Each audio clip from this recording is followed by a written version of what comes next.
ஓம் நம சிவாய. திருச்சிற்றம்பலம். ஓம் நம பார்வதி பதையே. ஹர ஹர மகாதேவ். திருவாசகத்திற்கு உருகாதோர் ஓர் வாசகத்திற்கும் உருகமாட்டார் என்பது மூதுரை.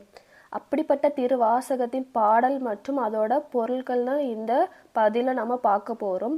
இந்த திருவாசகத்தை நம்ம அனுதினமும் கேட்டு வர வர நம்மளோட பாவங்கள் தீரும். அதாவது முன்ஜென்ம பாவங்கள் மற்றும் இப்போல பாவங்கள் தீர்ந்து சகல சௌபாக்கியங்களும் கிட்டும் என்பது திருவாசகத்திலே குறிப்பிட்டிருக்கு.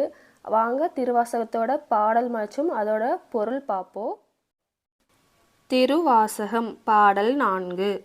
ஆராத இன்பம் அருளும் மலை போற்றி, சிவன் அவன் என் சிந்தையுள் நின்ற அதனால், அவன் அருளாலே அவன் தாள் வணங்கி, சிந்தை மகிழச் சிவபுராணம் தன்னை முந்தை வினை முழுதும் ஓய உரைப்பேன். பாடல் பொருள். அடங்காத இன்பம் அருளும் கருணையின் மலை போன்றவனுக்கு போற்றுதல்கள். சிவபெருமான் என்னுடைய சிந்தையில் பெருங்கருணையால் வந்திருக்கின்ற காரணத்தினால் அவனுடைய திருவருளை துணையாக கொண்டு அவனுடைய திருவடியை வணக்கம் செய்து உள்ளம் மகிழும் வண்ணம் சிவபுராணமாகிய இதனை முன் செய்த வினைகள் எல்லாம் தீரச் சொல்லுகின்றேன். திருவாசகம். பாடல் 5. கண்ணுதலான் தன் கருணை கண் காட்ட வந்து எய்தி, எண்ணுதற்கு எட்டா எழில் ஆர்கழல் இறைஞ்சி, விண்ணிறைந்தும் மண்ணிறைந்தும் மிக்காய் விளங்கு ஒளியாய், என் இறந்து எல்லை இல்லாதனே நின் பெருசீர், பொல்லா வினையேன் புகழும் ஆறு ஒன்று அறியேன். பாடல் பொருள். நெற்றியிலேயே ஒரு கண்ணுடைய பெருமான் தன்னுடைய கருணை கண் காட்டியதால் இங்கு வந்தேன். சிந்தனைக்கும் எட்டாத பேரழகு மிக்க கழல் பூண்ட திருவடிகளை தொழுது நின்று வானம் பூமி மற்றும் இவை தவிர மீதி உள்ளன யாவையுமாய் ஒளிமிக்கதாயும் அளவிடும் எல்லைகள் எல்லாம் கடந்து உள்ள பெருமானே, உன் பெரிய பெரிய தன்மைகளை மோசமான வினைகளில் கிடைக்கும் நான் புகழ்ந்து போற்றும் வகை தெரியாது இருக்கின்றேன்.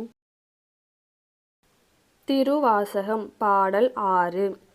புல்லாகி பூடாய் புழுவாய் மரமாகி பல் விருகமாகி பறவையாய் பாம்பாகி கல்லாய் மனிதராய் பேயாய் கணங்களாய் வல் அசுரராகி முனிவராய் தேவராய் சொல்லா நின்ற இத்தாவர சங்கமத்துள் எல்லா பிறப்பும் பிறந்து இளைத்தேன் எம்பெருமான்.